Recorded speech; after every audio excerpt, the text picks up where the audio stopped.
Hello tout le monde, j'espère que vous allez bien. On se retrouve dans une nouvelle vidéo. Aujourd'hui, on va parler de la blockchain et de son intérêt pour les crypto-monnaies.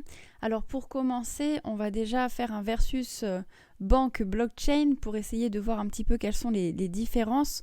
Et comme ça, on part de choses que vous connaissez, c'est-à-dire le système centralisé, le système bancaire. C'est assez simple, le système bancaire, vous le savez, pour faire une transaction, pour envoyer de l'argent par exemple, eh bien vous devez passer par votre banque qui elle-même va valider le fait que vous ayez bien les fonds pour ensuite que les fonds atterrissent sur le compte bancaire de la personne à laquelle vous avez envoyé les fonds.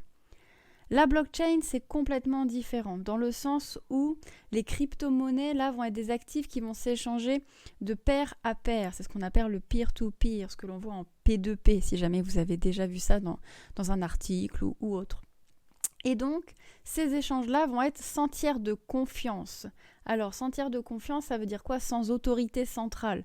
Dans le cas du système bancaire, la banque fait office de système d'autorité centrale, pardon, et donc c'est autour d'elle, enfin autour de ces banques, puisqu'il y en a plusieurs, que ça va être centralisé.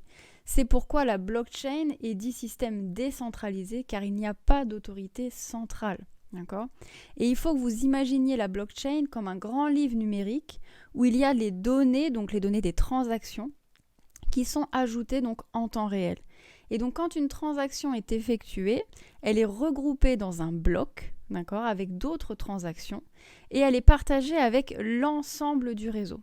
Et donc les participants à ce réseau sont appelés des nœuds ou des nodes.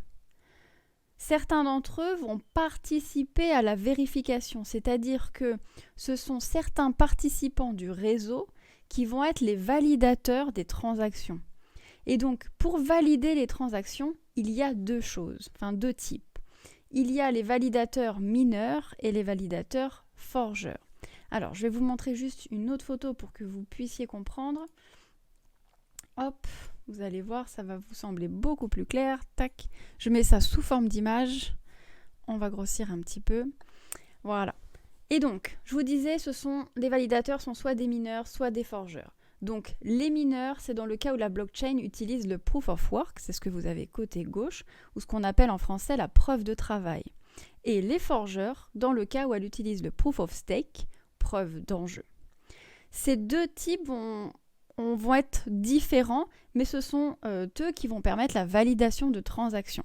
Alors, comment ça fonctionne? Vous allez voir, c'est assez simple. Les mineurs, eux, ils vont résoudre des énigmes grâce à du matériel informatique. Alors en réalité, c'est des calculs. C'est pour ça que les cartes graphiques, pendant un temps, ont été un petit peu dévalisées, parce qu'en fait, c'est les cartes graphiques qui ont la puissance de calcul et qui vont permettre de résoudre ces énigmes-là. Les personnes, elles, qui réussissent à créer donc de nouveaux blocs, elles vont être rémunérées donc par des nouveaux tokens spécialement créés. C'est le cas du Bitcoin. Le Bitcoin se mine et donc des nouveaux Bitcoins sont créés chaque jour pour les mineurs.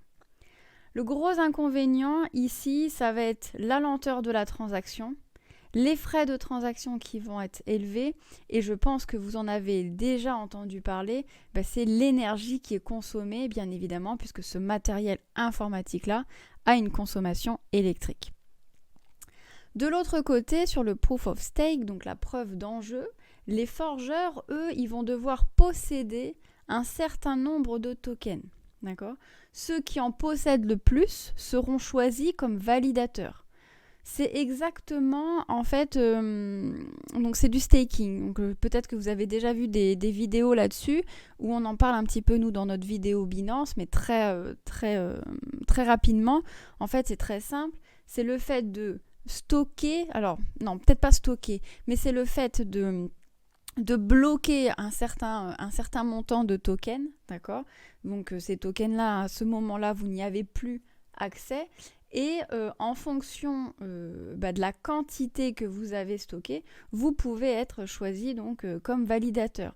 Alors bien évidemment, plus vous avez une quantité importante de tokens stackés, et plus vous avez de chances d'être choisi comme validateur. Et donc la récompense, c'est que en contrepartie, alors eux, ils ne touchent pas forcément des nouveaux tokens, d'ailleurs ils n'en touchent pas du tout, mais ils vont toucher une partie des frais de transaction.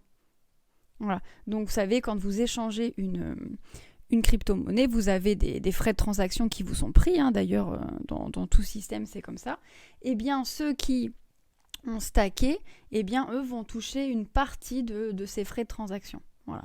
Donc l'avantage de ce proof of stake, c'est que c'est bien plus rapide, c'est moins cher, forcément, c'est beaucoup moins cher, mais par contre c'est aussi moins sécurisé. Il faut savoir que certains tokens, comme l'Ethereum, sont en train de réfléchir pour passer d'une preuve de travail à une preuve d'enjeu, et bien pour essayer de limiter les frais de transaction et d'améliorer en fait la rapidité des transactions de leur réseau.